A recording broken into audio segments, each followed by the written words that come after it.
Welcome to स्टेनोपाथ। Dictation शुरू होने में 3 सेकंड शेष। स्टार्ट।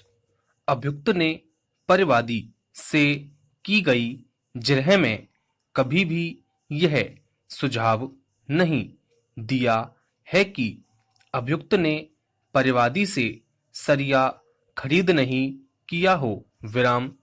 अभियुक्त ने बयान मुलजिम में भी इस तथ्य से इनकार नहीं किया कि उसने परिवादी से सरिया खरीद नहीं किया हो, जिससे अभियुक्त का परिवादी से ट्रांजैक्शन होने के तथ्य से इनकार नहीं किया जा सकता।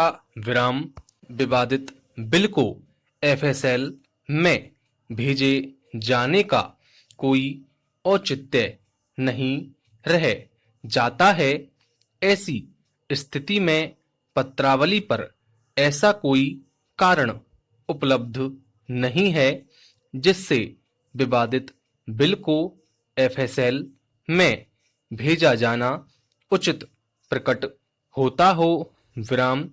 इसी क्रम में जहां तक अभियुक्त के अधिवक्ता का यह तर्क है कि परिवादी ने ईडी फॉर्म पर रामदुलारी प्रजापत के हस्ताक्षर होना अपने बयान में बताया है, जबकि DW1 रामदुलारी ने माननीय न्यायालय में अपने बयानों में अनपढ़ होना बताया है एवं परिवादी को प्रदर्श 6 पर रामदुलारी प्रजापत के हस्ताक्षर कर अनुचित लाभ पाने की गरज से फर्जी किए हैं।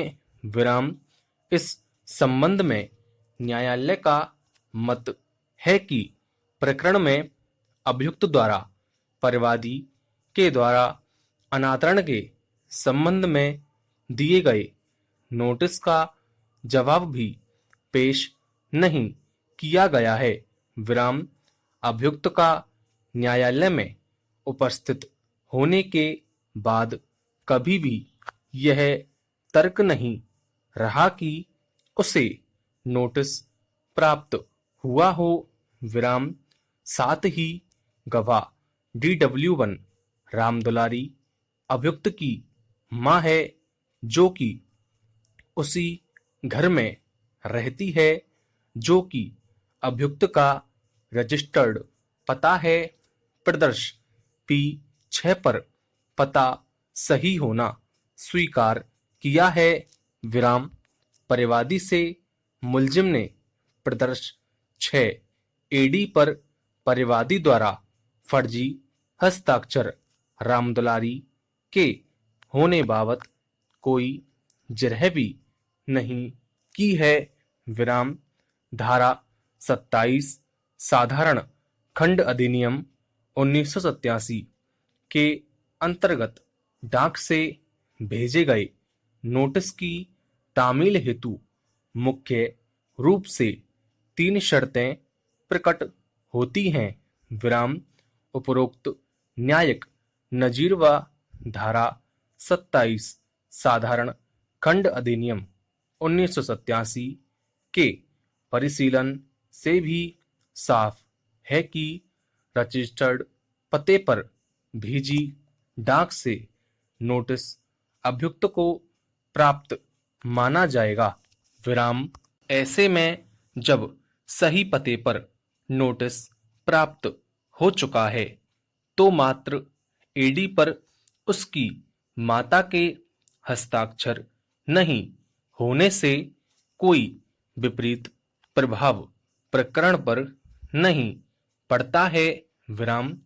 ऐसी स्थिति में पत्रावली पर ऐसा कोई कारण उपलब्ध नहीं है जिससे विवादित प्रदर्श P6 AD को एफएसएल में भेजा जाना उचित प्रकट होता हो।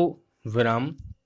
पत्रावली पर उपलब्ध आदेशिकाओं के अवलोकन से यह प्रकट होता है कि अभियुक्त को साक्ष्य सफाई में 6 अवसर दिए गए थे। विराम पर्याप्त अवसर के बावजूद साक्ष्य सफाई पेश नहीं करने पर साक्ष्य सफाई बंद कर पत्रावली बहस अंतिम के लिए दिनांक 9/10/2019 को नियत की गई थी एवं उक्त प्रार्थना पत्र बहस अंतिम की स्टेज पर प्रस्तुत किया गया है।